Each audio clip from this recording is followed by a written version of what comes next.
성경 한 구절 보겠습니다. 여러분 가지고 오신 성경학습 시리즈 1권 8페이지에 보시면 요한복음 5장 39절이 나옵니다.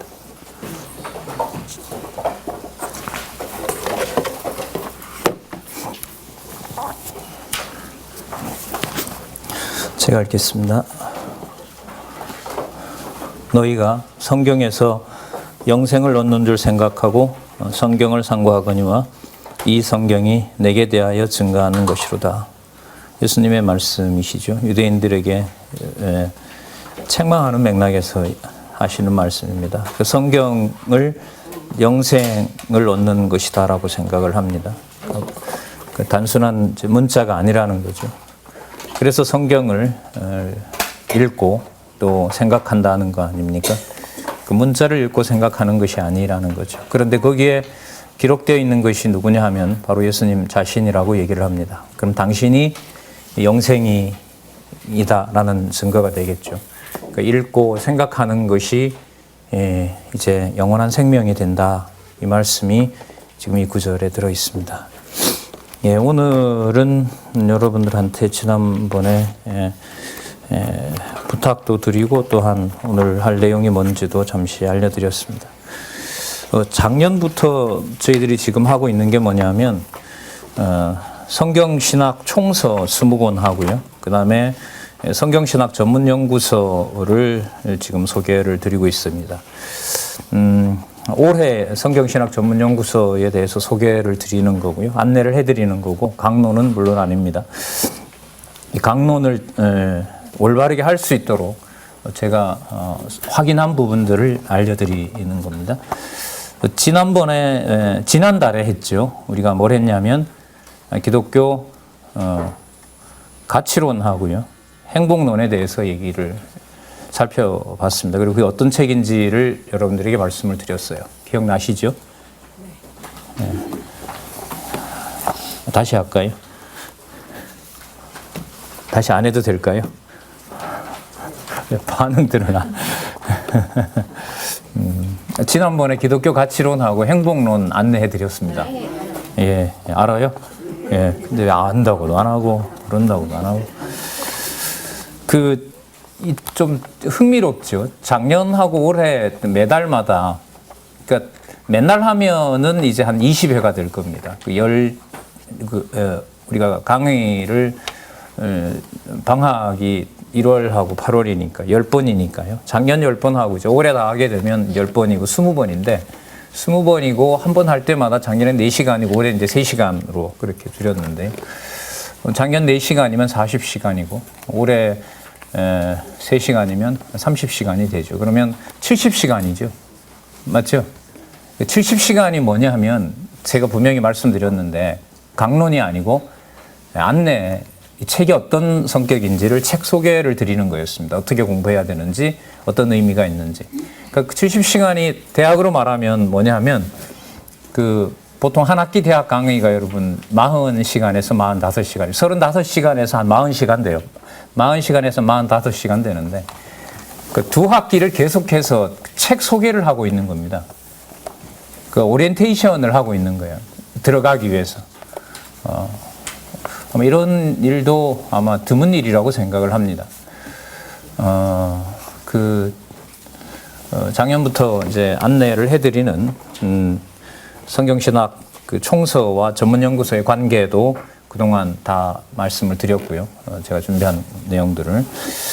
오늘은 무엇인가 사고를 여러분들한테 가지고 오라고 했고, 그 다음에 1, 2, 3, 4를 다 가져오라고 하고 싶은데 좀 짐될 것 같아서 제가 여러분들 가지고 계신 유인물의 핵심적인 정의를 중심으로 해서 유인물로 그렇게 준비를 해왔습니다.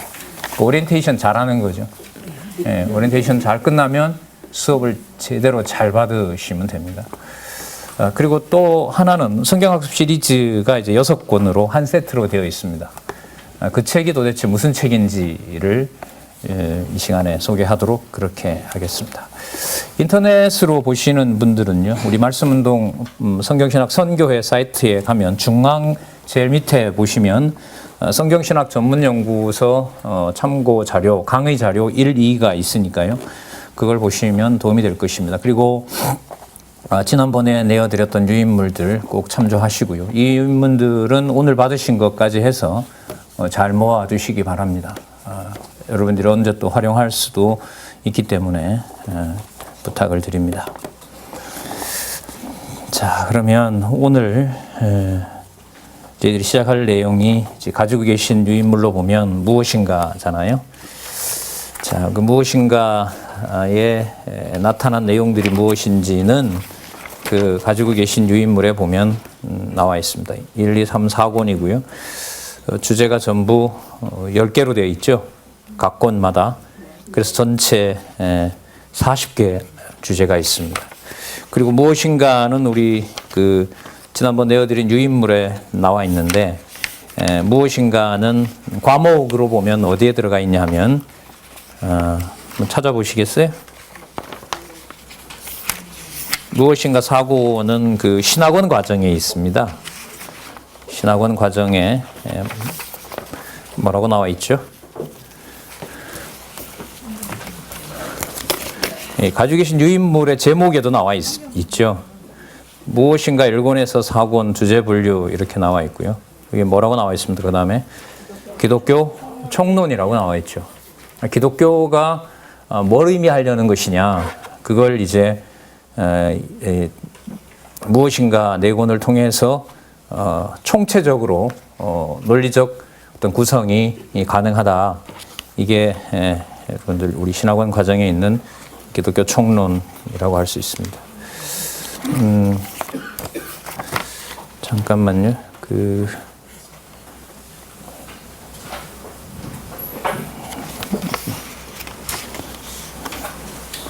죄송합니다. 이 대학원 과정이네요. 예, 대학원 과정에 보면 기독교 입문, 다음에 저희들이 이제 기독교 입문 볼 거거든요. 기독교 입문, 그 다음 성경 개론, 기독교 총론, 그 다음에 기독교 세계관 입문, 성경적 기독교, 그 다음에 교회사, 교리사, 그리고 성경 언어, 히브리어, 헬라어, 라틴어, 그 다음 논문 작성법. 이렇게 이게 예과고요. 본과가 여호와의 언약, 그리스도 성취, 섭리를 통한 언약, 찬양을 통한 언약, 예언을 통한 언약, 예수 예언 성취, 성령 예언 성취. 그 과정 속에 소개가 되고 있는 것이 바로 기독교 총론입니다. 그게 무엇인가 4권으로 이렇게 되어 있습니다. 그 1권 보시면 표적에서부터 안식까지 나와 있죠. 그죠? 예, 그리고 2권은 안수에서부터 목사까지. 이 권이 아직 절판이 돼가지고요. 이 권이 아직 인쇄로 안 넘어갔죠. 넘어갔습니까? 아직 안 넘어. 지금 계속 검토 중에 계시죠. 그 다음에 3권은 이제 언약부터 해서 의까지. 그럼 4권은 그 2016년에 2016년 교회 개혁론과 함께 나왔고, 우리 교회로 보면 좀 힘든 일이, 좀 불편한 일이 있었던 그 해에 이 4권이 나왔습니다. 그 무렵이에요. 사실 이 4권 나올 때가 경건, 서원, 사면, 상, 심판, 영혼, 영원, 영광, 생명 이렇게 나와 있잖아요. 그러니까 이 10가지 이 하고요. 이 10가지 주제하고 뭐가 이제 오버랩이 되냐면, 이 교회에서 이제 이 성경신학 저자를 그 강당에서 배척하는, 세우지 못하는 일이 일어났습니다. 그게 여러분들 뭐냐 하면 영광입니다.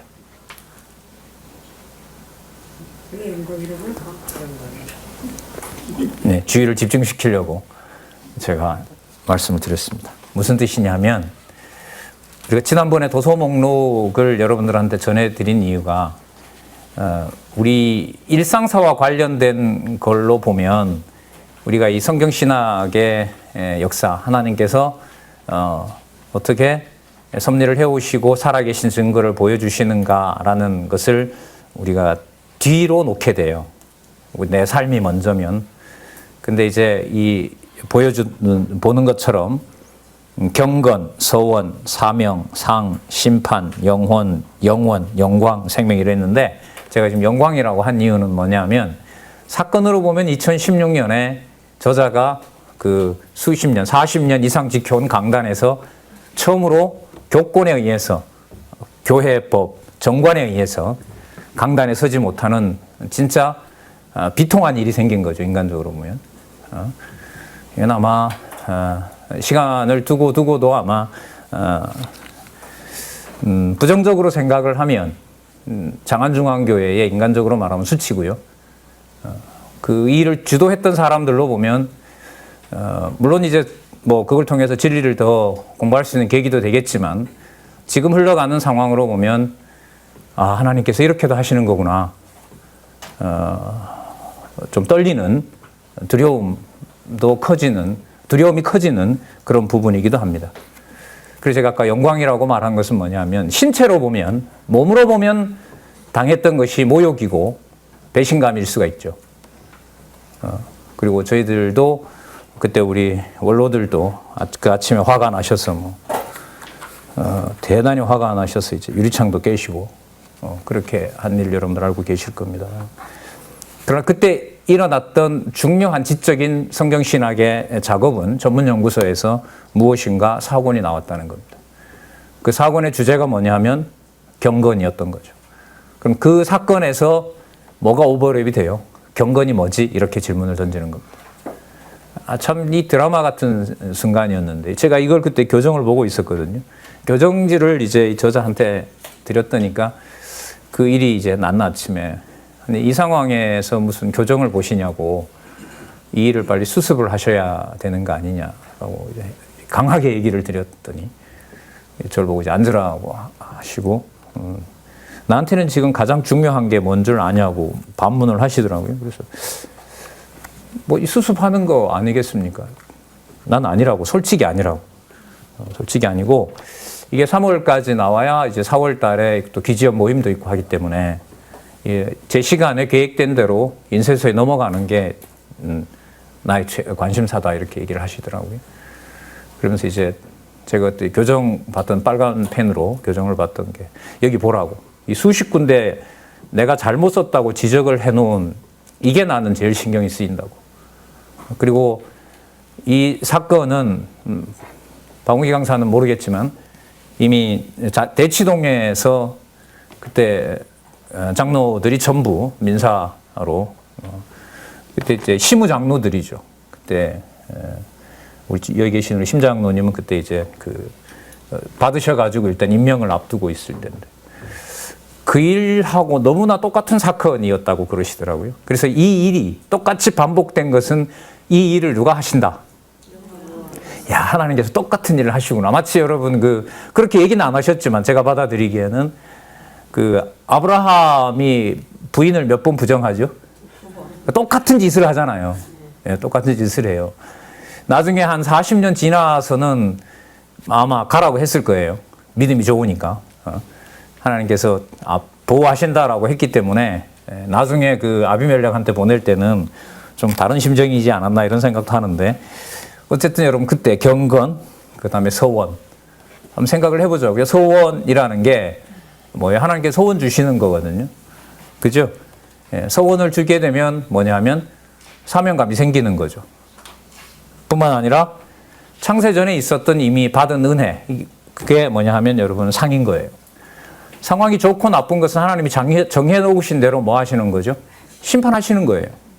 무엇이 선이고 악인지를 하나님께서 심판하신단 말이죠. 그 다음에 뭐가 나옵니까? 예. 그러니까 상 주실 자에게는, 창세전에 상 주실 자에게는 반드시 그 영혼을 어떤 다급하고 위급한 상황에서라도 뭐 하신다? 보호하신다는 거죠.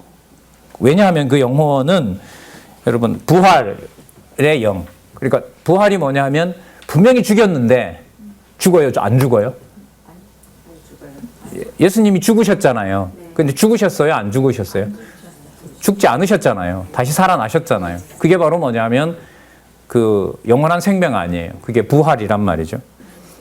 그것은 바로 뭐에 대한 계시가 되죠? 영원이 무엇인지에 대한 것이 계시가 되는 거고요. 그 영원성은 바로 하나님의 영광과 관계가 되고요. 바로 존재가 계시되는 것은 바로 뭐냐면 생명인 겁니다. 그래서 이 사고는 진짜 논리적 순서예요. 저도 교정을 이렇게 보면서 그때 한 두 번 정도 질문을 했죠. 이것보다가 이게 앞서면 안 됩니까? 라고. 예를 들면 저는 이제 영광이 제일 마지막인 것 같고, 그 다음에 그 생명은 영광 앞부분에 가서 생명을 통하여 영광을 찬양한다 이러는데, 그 생명을 내가 받은 생명이라고 놓으면 앞부분으로 가야겠죠. 그러나 그 생명이 뭐가 되면 하나님, 거기 보면 정의 보세요. 하나님의 근본 특질이라고 보면 이게 제일 나중으로 가야 되는 거죠. 그럼 생명은 뭐냐면 하나님의 근본 특질이니까요. 여호와 하나님의 다른 이름인 거죠. 뭐가요? 생명이라는 개념이 그렇다라는 겁니다. 그래서 제가 이 사고원을 받고 사고원이 나왔을 때 사고원에서 신경을 쓴 부분이 어떤 부분이냐면 논리적 순서란 말이죠. 이 개념의 배치를 상당히 신경을 쓰시더라고요. 그렇다면 1, 2, 3권도 사실 1권은 그렇진 않았어요. 1권 쓸 때가 여러분 그 출판연도 보시면 이게 89년도였거든요. 89년도에는 뭐 내에서도 그렇고요. 내에서도 그렇고 외부에서도 그렇고 내외적으로 그 공격을 받을 때였습니다. 특히 이제 바깥의 공격이 심했죠. 그 경기노회에서 그 제명을 했으니까요. 이단 목사라고 제명을 했기 때문에 거기에 맞서서 이제 싸우면서 개간지를 냈죠, 그때. 개간지를 내고 테이프로 강론을 하셨고요. 그 무렵에 있었던 것이 여러분 1권인데요. 결국은 4권의 이 주제가 모아질 때 논리적 순서를 생각을 안 할 수가 없습니다. 왜냐하면 여러분 여기 보시는 것처럼 여러분 이 여호와 계시라는 성경 개론의 구조라는 게 위로 올라가면서 여러분들 개념이 배치가 되는 거잖아요. 맞죠? 대답들을 잘 안 하시네. 다른 사람을 보시는 듯한 오늘. 예. 자, 여기 보시면 하나에서 출발해 볼게요. 여기 보시면 직기와 직무 있잖아요. 그죠? 직위와 직무라는 단어가 있어요. 직위와 직무라는 단어는 이제 그 위에 올라가면 직임 아래에 있는 거죠. 선지자 직임 아래에 있는 거예요. 맞죠? 선지자 직임은 그야말로 여러 직임 중에 또 포함이 되는 거고요. 그 직임이라는 말은 어디 속에 있습니까? 예수님 다음에 오는 거죠. 직임이 있기 때문에 예수님이 있는 것이 아니라 예수님이 있기 때문에 직임이 있는 거죠. 그럼 예수님이라는 이름은 여기 왜 나오느냐? 바로 그리스도 성취라는 말 때문에 나오는 거예요. 그럼 그리스도 성취라는 말은 2권이니까요. 1권하고 관계가 되면서 최종적으로 여호와 계시라는 말이 있기 때문에 그리스도 성취라는 게 나오는 거예요. 그러니까 개념의 그 수평적으로 보면 논리적 순서인 거죠. 굉장히 중요합니다. 그러니까 무엇이 원인이냐 결과냐라는 것은 그 학문에 있어서 지식을 쌓아가는 데 있어서 너무너무 중요한 거예요. 그러니까 내가 원인이냐, 예를 들면 하나님께서 근본적인 원인이 되시느냐.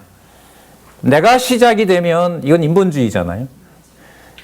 여호와 하나님께서라고 시작하면 무슨 주의가 돼요? 신본주의가 되죠. 이건 근본적인 차이란 말이죠. 그럼 그게 무엇인가에서도 드러날까요? 안 드러날까요? 드러나야 되죠. 좀 이렇게 엮어보면 이렇게 됩니다. 지난번에 저희들 행복론으로 끝났죠. 그죠? 그 행복이라는 게 결국은 누구를 찬양하면서 사는 거죠? 여호와 하나님을 찬양하면서 사는 거죠. 가치론하고 같이 묶으면 가치론은 절대가치잖아요, 성경이. 그럼 절대가치라는 말은 상대적으로 나한테 좋으면 좋고 나한테 나쁘면 싫고 이런 게 아니란 말이죠. 절대가치는. 그러면 절대가치가 뭘 보장하냐 하면 기독교 가치론에 나타난 절대가치가 바로 행복을 보장하는 거죠. 그럼 거기서 말하는 행복은 누구 중심의 행복인가요? 그렇죠. 그걸 우리가 노력을 잘해서 만들어 가면 되잖아요. 안 돼요? 진짜요? 예. 그 행복을 위해서 이제 용을 쓰는지 안 쓰시는지 두 눈을 부릅뜨고 이제 웃기는 소리고요. 그런 소리고 어쨌든 순서는 기독교 가치론 다음에 기독교 행복론이 옵니다. 그러면 그 행복의 차서가 있어요. 그게 성경의 진리와 무관하지 않단 말이에요.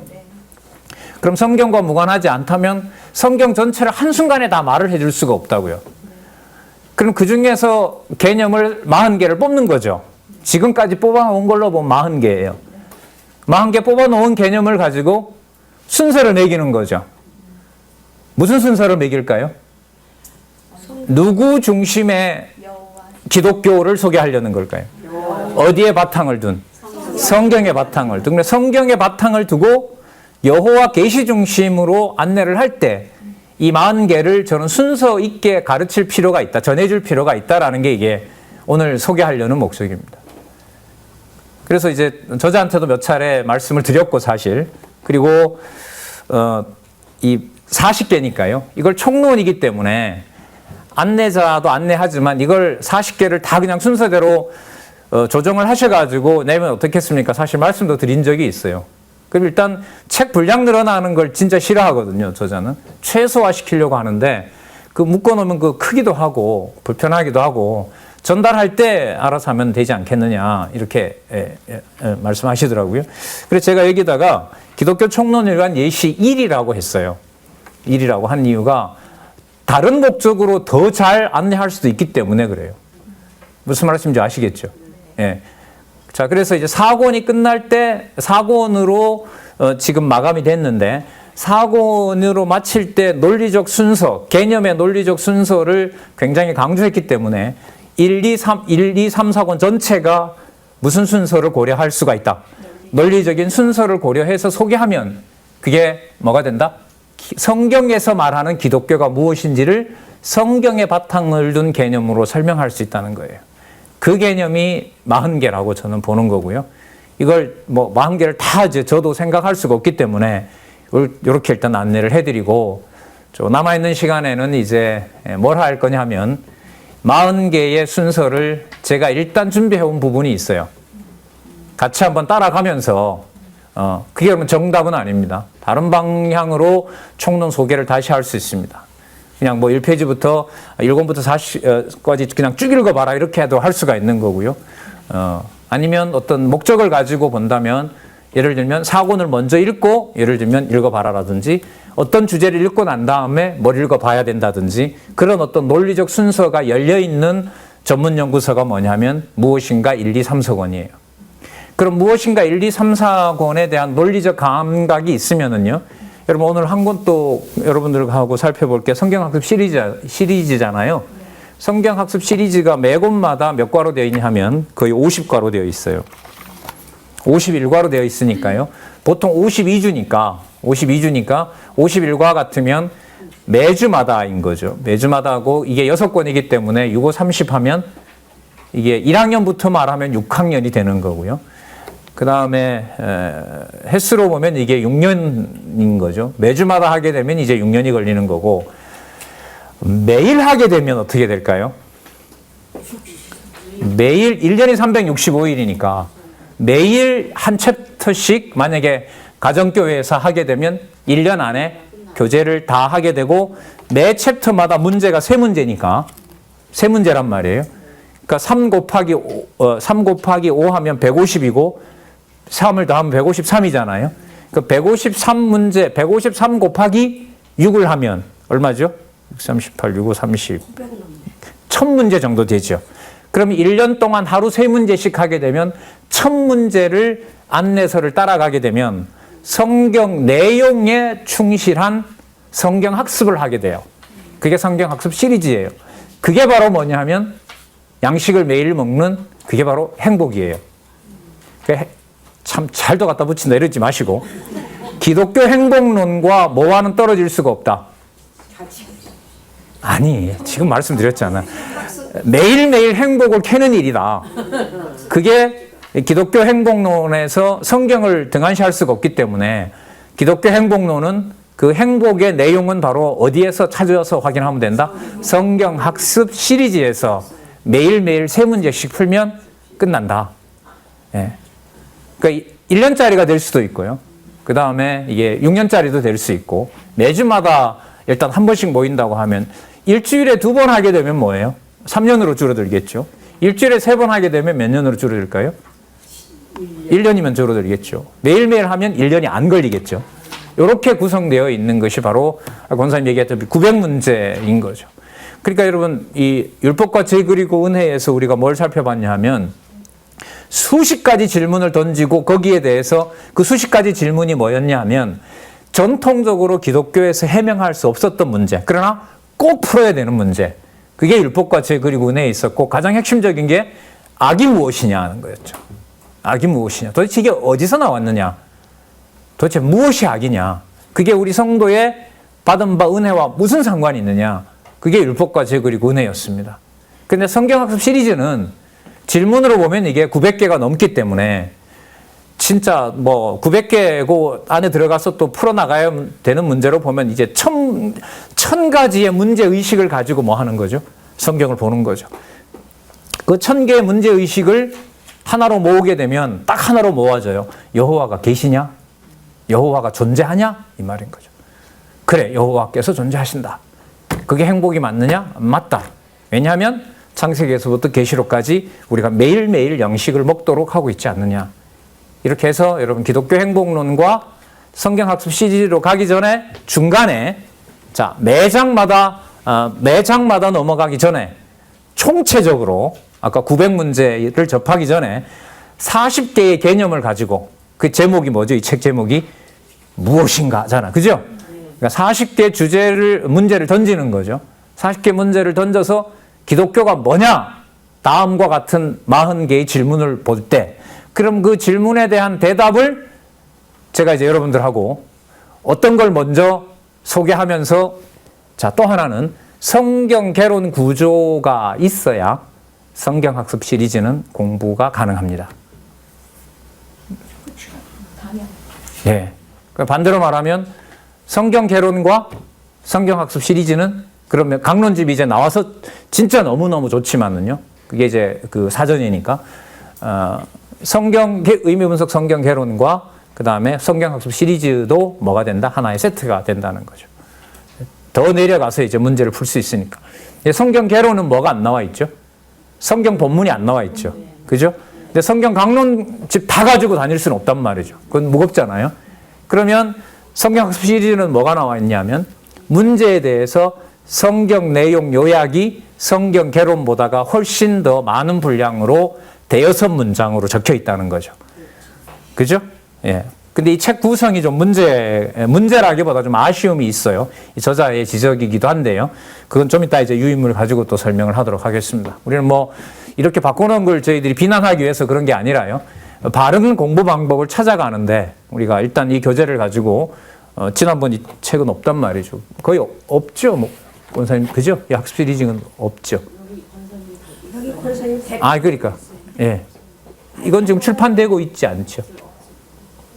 이 책 성경학습 시리즈 처음에 나왔던 거 안 나오는 거죠. 그러니까 이제 이 책을 어떻게 이제 공부할 것인가를 우리가 이제 살펴보면 될 것 같습니다. 그래서 지난번 기독교 가치론, 그 다음에 행복이 하나님 중심, 그 하나님 중심의 기독교를 40개의 개념을 논리적 순서로 머릿속에서 훈련을 하고 그 다음에 성경 본문으로 들어가면 본문을 어떻게 해갈 수 있다? 논리적 흐름을 따라서 해갈 수가 있다. 이걸 이제 끊어놨는데 그래서 이 교재가 안내를 제대로 하지 않으면 끊어져요, 이게. 얼마 전에 어떤 이제 목사님이 이런 식으로 강론집을 이런 식으로 다 끊어놨죠. 저도 받았는데 6권 막 이만큼 돼요. 저자가 이제 저자 사진도 있고 해서 제발 좀 그 사진 빼고 내 모르는 데 가서 해라고 그렇게 이제 좀 감정 실어서까지 그 목사님한테 권한 적도 있었어요. 예. 그래서 여러분 아마 여기서 힌트를 받았는지 아닌지는 모르겠지만 그걸 매 과마다 나눠가지고 연결성이 다 끊어지는 일이 벌어졌습니다. 그래서 이 성경학습 시리즈의 그 안내의 중요한 점은 뭐냐면 성경 개론 구조가 바탕이 돼야 된다. 그렇지 않겠어요? 성경학습 시리즈를 제가 만약에 가지고 그 자녀들에게 공부를 같이 하자고 하면 머릿속에 뭐가 있으니까 소개하는 거예요. 그렇죠. 개론 구조가 있기 때문에 소개를 하는 거예요. 자, 유익한 면이 많습니다. 그런 것들을 활용하시는 데 도움이 되지 않을까 그런 마음으로 말씀을 드립니다. 자, 그러면 여러분 지금 가지고 계신 유인물에서부터 한번 보도록 할까요? 자, 여러분 성경 강론 개론의 가장 중요한 그 궁극적인 목적이 성경의 논리적 통일성을 통하여 구조를 짜고 하나로 구슬알도 아닌 요즘은 점이라고 얘기를 하시는데 하나 분명하게 남는 게 누구 이름이죠? 뭐라는 이름이에요? 여호와잖아요. 그 여호와가 뭐한다? 계신다. 여호와 계시다. 그게 바로 여호와 계시란 말이죠. 자, 그러면 그걸 염두에 뒀을 때 이 무엇인가 중에서 어떤 개념을 제일 먼저 소개하면 좋겠어요?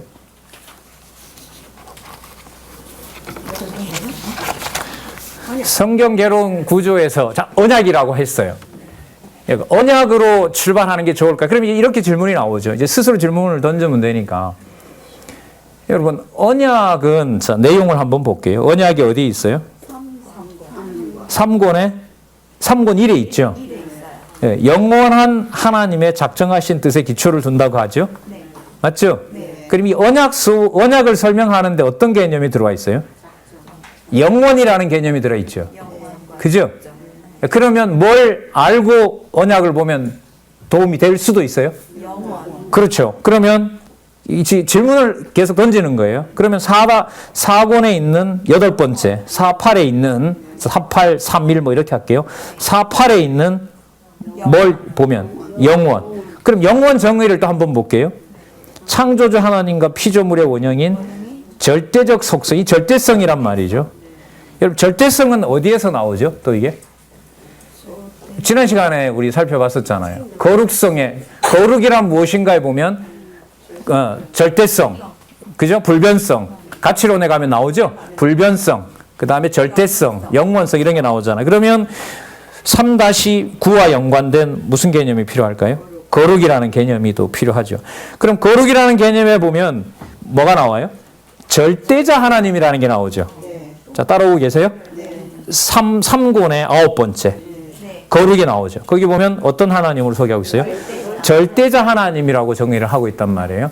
그럼 절대자 하나님을 다르게 말하면 하나님의 이름이란 말이죠. 하나님의 존재를 말하는 거예요. 그러면은 하나님 존재와 가장 가까운 개념이 뭐가 있을까요? 4권의 제일 끝에 있는 무슨 개념요? 생명이란 무엇인가? 이건 뭐 저자 강의를 근래에 들으셨기 때문에 가장 중요한 탑에 있는 개념이 하나님 여호와와 가장 관련이 깊은 개념이 바로 생명이다. 이렇게 됩니다. 그러니까 일단은요. 40개 주제가 다 뭐 되어 있다? 연결되어 있다. 그 연결된 것에 대해서 논리적 순서가 필요하다. 예를 들면 이런 경우가 있을 수 있어요. 지금 뭔가 이제 물어봤을 때 설명을 하는데 40개를 다 전할 필요가 없이 몇 가지만 설명을 요구할 때가 있단 말이죠. 그 예를 들면 생명이 뭔지 뭐 이런 질문이 나올 수 있잖아요. 생명이 뭐야? 교회는 왜 다녀야 돼? 영원한 생명이라는데 그러면 벌써 개념이 나오잖아요. 교회란 무엇인가가 나오고 또 생명이란 무엇인가 이렇게 나오잖아요. 그러면 그 사이의 관계를 이 무엇인가를 통해서 연결을 지어 나가면 되는 거죠. 그래서 이 40개의 이 총론을 바치고 있는 이 내용은 이제 공부를 더 심화시켜 나가는 데 있어서도 아주 중요한 단서가 됩니다. 근데 저도 이제 제노권에 가서 좀 하고 있습니다만은 이제 성경적 관점에서 본 영원성 이러면 여기 있는 영원이란 무엇인가를 반드시 참조를 하겠죠. 왜? 어디에 가장 분명한 근거를 둔 영원성 개념이니까. 성경에 근거를 두고 누구 중심으로?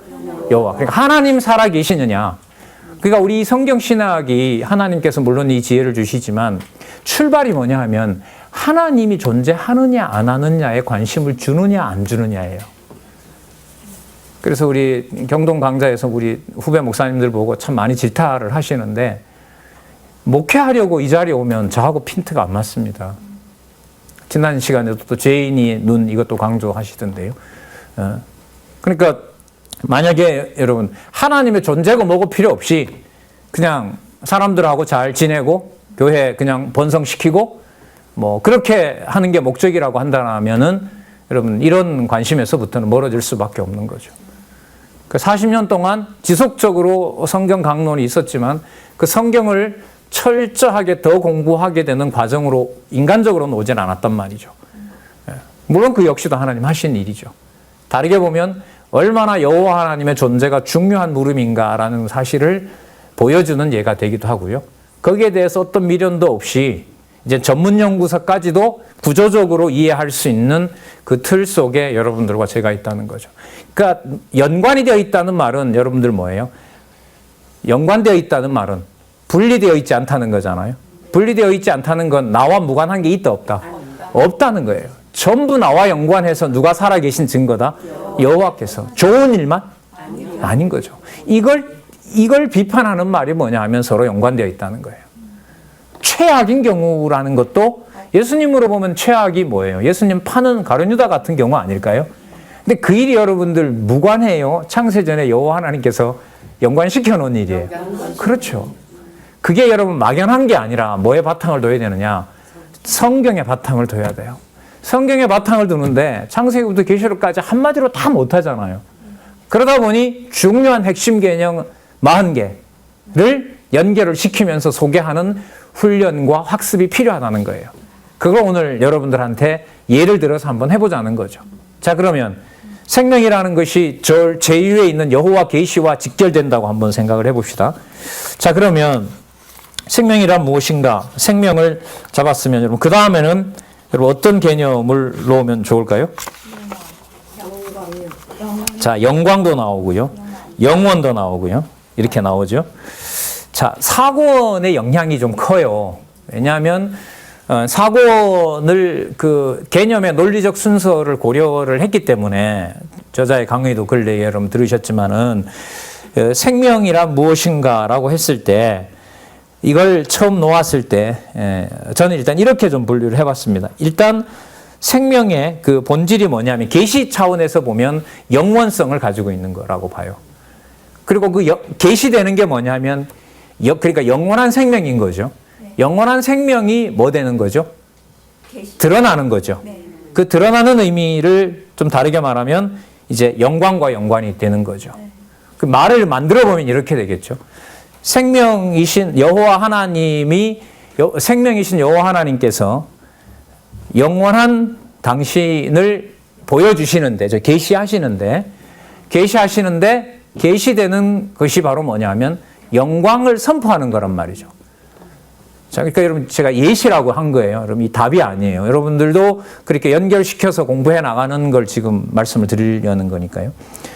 그럼 영광을 계시하시는데 여러분 영광에 가면 하나님의 근본 영상에 의해 비춰지는 영화로운 광채라고 나오죠. 그죠? 영화로운 근본 영상에 의해서 비춰지는 영화로운 광채라는 말은 그야말로 절대적인 하나님의 어떤 속성들이 드러난다는 거예요. 자, 그러면 절대적인 속성과 관련된 내용이 어디에 나오냐면 거룩이라는 게 나오죠. 3-9에 가면 나오죠. 절대적 하나님의 신적 본질과 무슨 가치? 절대가치 이렇게 나와요. 절대가치가 나와요. 자, 그러면 여러분 절대가치라고 하면 하나님은 선과 악에 휘둘릴까요? 안 휘둘릴까요? 그러니까 우리가 이원론이 아닌 거잖아요. 그 이원론이라고 본다면 기독교에서 그동안 많이 문제가 됐던 게 바로 뭐냐면 사단이 어디서 왔냐는 거예요. 근데 하나님께서 절대가치이고 절대 주권자라고 한다면 사단도 누구 손에 들어와 있어요? 그렇죠. 그럼 이쯤에서 거룩 다음에 사단이 어디 있어요? 사단은 몇 권에 나오죠? 3권에 2번에 나오죠. 사단 한번 정의를 볼게요. 하나님의 뭐에 의한 절대 주권 행사의 결과예요. 사단이 하는 짓으로 보면 얼마나 고약해요. 맞죠?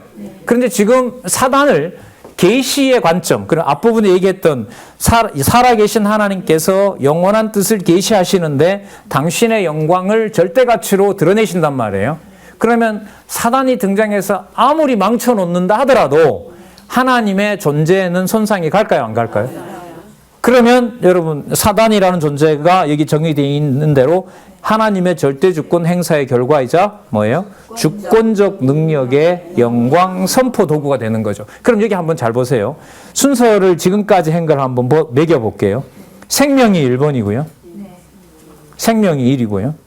그 다음에 영원이 2고요. 그 다음 계시가 3이고요. 계시가 어디 있어요? 2에 2번 있죠. 계시가 있고요. 그 다음에 영광이 있고요. 예, 영광이 몇 번인가요? 4번이 되죠. 예. 그 다음에 거룩했었죠. 그죠? 영광 다음에 그러니까 거룩. 몇 번이죠? 그러니까 거룩이 몇 번째가 돼요? 하나, 둘, 셋, 넷, 5번째가 되죠. 그 다음에 사단 다루었죠. 6번이 되겠죠. 그죠? 6번이 됩니다. 자, 그러면 사단의 전제가 뭐였냐 하면 그 정의가 하나님의 절대 주권 행사의 결과니까요. 그러니까 사단이 두려운 존재가 아닌 거죠. 그러니까 사단이 백성들을 충동해서 예수님을 죽였다 하더라도 예수님은 다시 부활하시잖아요. 그 영원한 생명을 뭐 할 수 없어요. 예, 손상시킬 수가 없는 거죠. 자, 여기서 드러나는 게 여러분들 뭐냐면, 자, 이제 이럴 때 저는 여기서 의를 가져왔는데요. 3-10에 가면 의가 있습니다. 여러분 보통 심판과 관련해서요. 사단이 바로 절대 주권의 결과거든요. 그럼 사단의 능력을 드러내려고 하는 걸까요? 사단에게 반드시 멸해야 되는 존재라는 것을 이유를, 그 까닭을, 심판의 이유를 만드시는 걸까요? 후자란 말이죠. 그런 하나님의 심판과 관련된 용어가 뭐냐면 의예요. 예를 들면 우리가 정의로운 하나님, 공의로운 하나님 이렇게 했을 때 뭐 하는 거죠? 부당한 것에 대해서, 대적에 대해서 반드시 뭐 한다? 심판하신다라는 개념을 쓰거든요.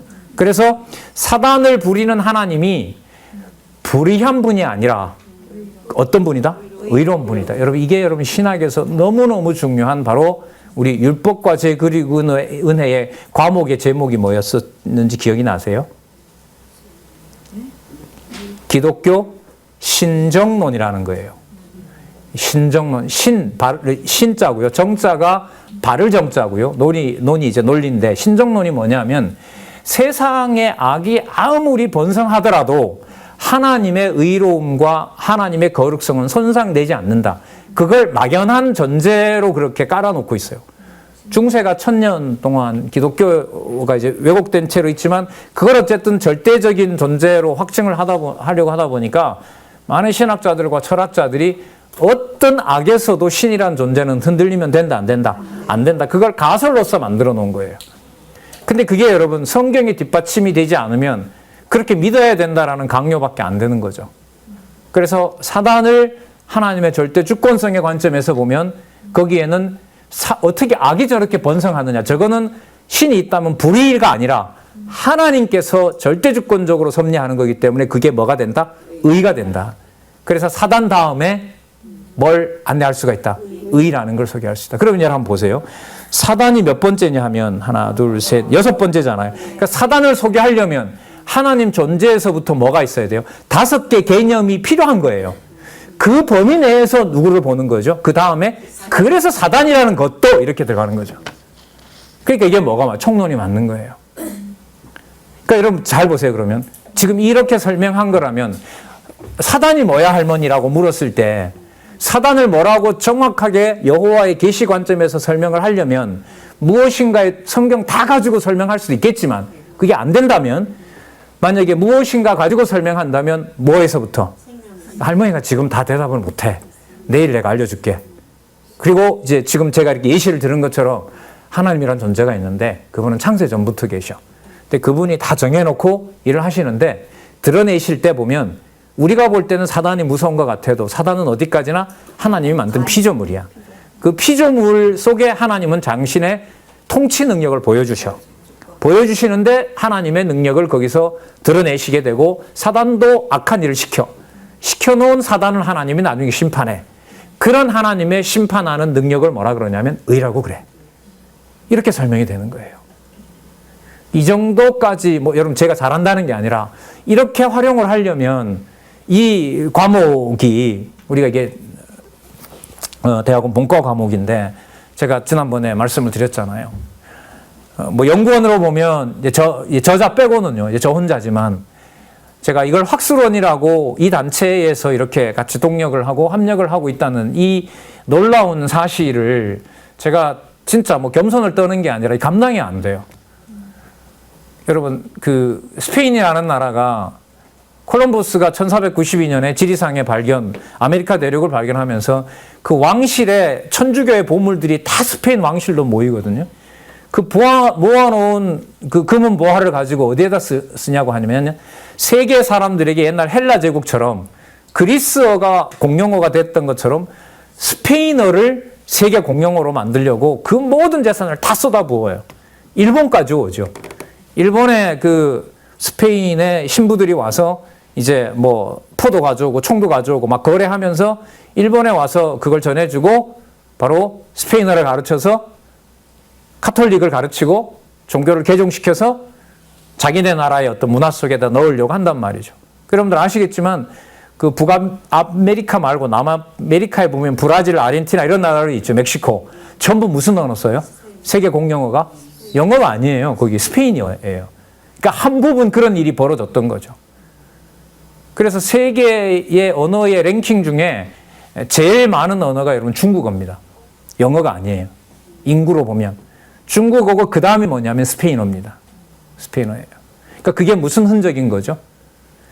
언어를 통해서 문화적으로 세계를 지배하고자 했던 그런 어떤 야망이 드러난 역사라고 할 수가 있는 거죠.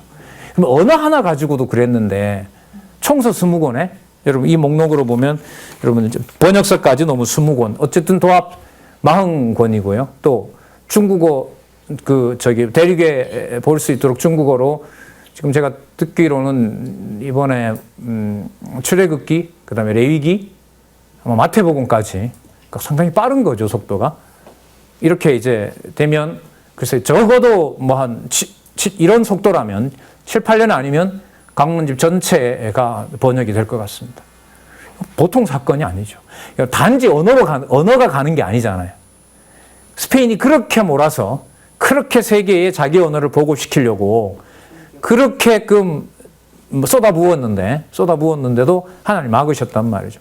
우리 보는 것처럼 어떤 인위적인 조작이나 구걸이나 그런 걸 하지 않는데도 하나님께서 복음이 들어가는 자리에 뭐가 돼요? 그 언어가 소통이 되게 하시지 않습니까? 그러니까 이 규모로 봤을 때는 이게 뭐 제가 하건 안 하건 간에 이거는 뭐예요? 학문적으로 가장 최고 그룹에 있는 뭐예요? 학술원이라고 하는 보통 아카데미아라고 그러죠. 국가적 아카데미아를 보통 학술원이라고 부르는데 대한민국도 학술원이 있었죠. 그 박정희 대통령이 혁명을 하고 뭐 하기 위해서 기술 강국으로 발전시키기 위해서 해외에 유수한 과학자들을 불러들여서 경제 발전시키고 과학 발전시키고 자립시키려고 해서 만들어 놓은 게 여러분 대한민국 학술원이죠. 지금은 뭐 인문학이나 이런 분야도 들어와요. 왜냐하면 잘 아시는 것처럼 중국 같은 나라에서 아리랑을 조선족들이 자기네 땅에 불렀기 때문에 아리랑의 원천은 중국이다라고 주장하거든요. 사실이에요. 그걸 국가적인 차원에서는 어떻게 해야 돼요? 보고 있을 수는 없잖아요. 그럼 말도 안 된다라고만 말할 수는 없어요. 학문적인 고증을 해야 돼요. 유네스코에 가서 저거 정정해달라고 요구도 해야 돼요. 그게 한두 푼이겠어요? 수십억, 수백억이 들지도 모르죠. 그런 일을 하는 게 여러분들은 뭐냐면 학술원이에요. 여러분 너무나 잘 아는 뉴턴이 있었던 영국 과학 왕리본. 그건 과학이 왕리본이에요. 그게 학술원이거든요. 미국은 곳곳에 과학기술 분야 다 있고요. 글쎄요, 너무 그냥 아전인수가 된다고 해도 어쩔 수가 없어요. 제가 알고 있는 어떤 학문의 지적인 역사에서 여러분에게 지금 작년부터 소개를 드리고 있는, 강론이 아니라 소개드리고 있는 성경신학 총서와 성경학습 시리즈의 이 연관성과 이 책에는 진짜 저는 감당이 안 돼요. 이걸. 그러니까 알면 감사하고 모르면 불행해지는 거고 이런 좀 간단하게 정리를 하면 그런 사건이 저는 좀 벌어졌다고 보는 겁니다. 자, 그러면 하나님께서 절대주권적으로 섭리를 하시는데 그 속에 누구도 들어와 있어요? 사단도 들어와 있고 사단이 설치는 것이 하나님이 불의한 것이 아니라 그게 바로 뭐다? 하나님의 의가 계시된다라는 거죠. 자, 그 다음에 뭐가 오면 좋을까요? 너무 많아가지고 참 여러분들 머리도 아프시겠어요. 자, 제가 준비해온 걸 중심으로 어쨌든 안내를 좀 해보도록 그렇게 할게요.